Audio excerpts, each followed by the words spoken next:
our Facebook Live. My name is Kelly Accetta. We do this every single Sunday night at 6 p.m. Central Time. I hope you can join us. Tonight, we are going to discuss over-emotional in the workplace. And, oh my gosh, I have got some hysterical stories to tell you about this, but I want to hear from you. Don't watch this like a TV show. Don't watch this like a podcast. This is you and I having the opportunity once a week to talk and have some great discourse and answer questions. Don't forget to share this. Don't forget to tag friends that might be dealing with some of these situations. And definitely, I want to talk to you. I want to hear from you. Have you ever had a situation where you've been over emotional in the workplace? What happened? I want to know. Have you ever seen somebody lose their cool in the workplace? I want to hear about it. So make sure as you're watching this that you're commenting and you're sharing stories and you're sharing, most importantly, techniques, anything that you might have done to diffuse a situation or anything that you might have done to avoid the situation in the first place. So, and we're going to be doing an incredible 5-day challenge. It's coming up here soon, and it's going to be all on how to control our thoughts and emotions. Oh man, what a fantastic challenge that's going to be. And we'll be giving you details on that in the next couple of weeks. But when I talk about over-emotional in the workplace, I have a story that is just, oh my gosh, it was 25 years ago, and I can think back and I feel the emotion like it was yesterday or this morning. And what happened was I was young, I think it was 22, 23, and I had just started working for this company.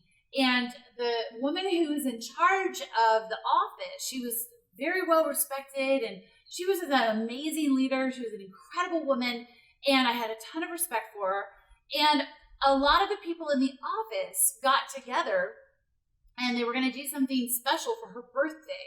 We were having a big meeting, and they were going to get her flowers and a card and do this whole big thing. And I had just started there.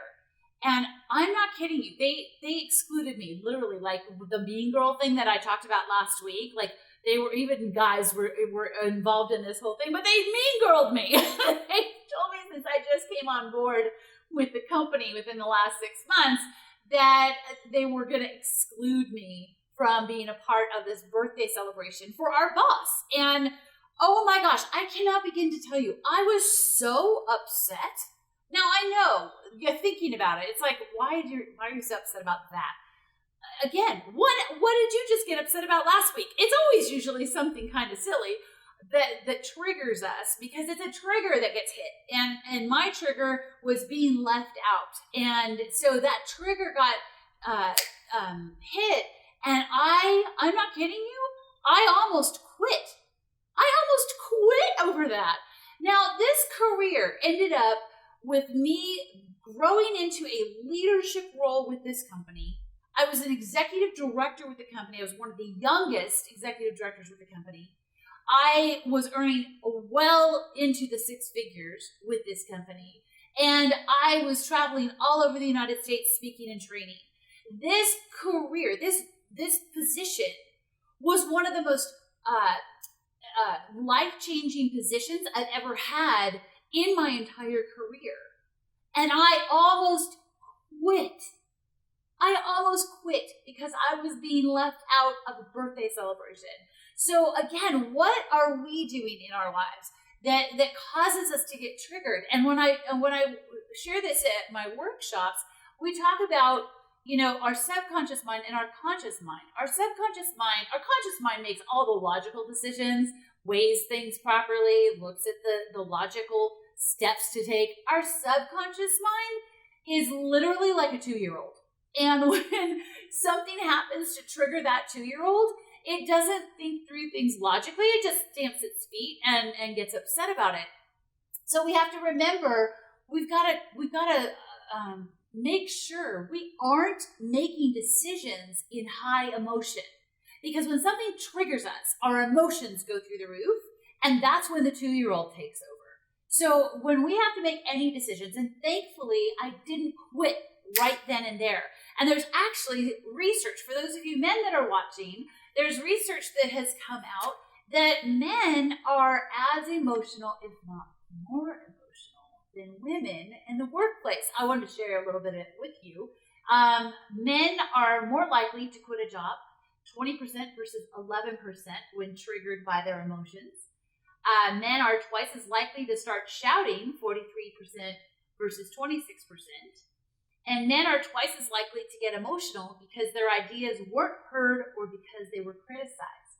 So if you're a gentleman listening, this is for you too. We can't let that 2-year-old get control of our destiny. We have to make sure we rein that 2-year-old in and wait until we're back calm, we're back into a logical mode, and then we can kind of sort things out and ask ourselves, why did that trigger me? What happened that might have triggered me?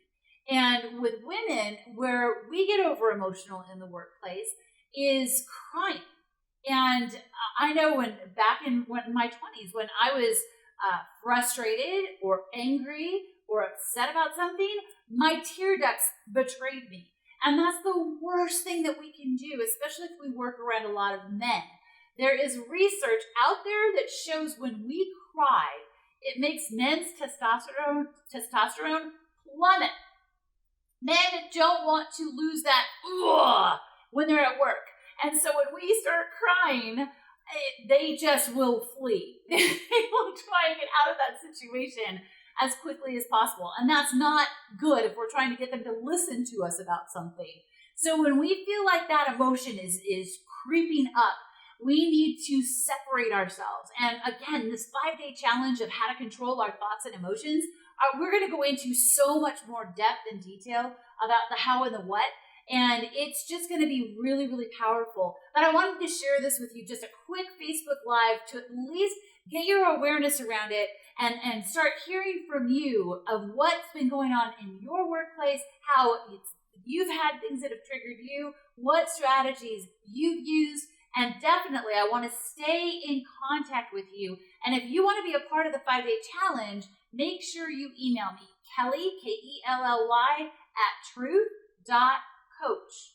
Kelly@truth.coach. If you want to be a part of this 5-day challenge, it's going to be one video every morning. You're going to get emailed. It's going to be about 20 minutes worth of content and information. And then we're going to get together every lunch hour for 5 days as a private group, and we are going to talk about these issues and really talk through things and really go into detail. So this 5-day challenge is going to be spectacular, but you and me are going to be together for 5 days helping you control your thoughts and emotions. So if you want to be a part of that, Kelly@truth.coach. Have a great week, you guys, and we'll talk to you next Sunday, 6 p.m. Central.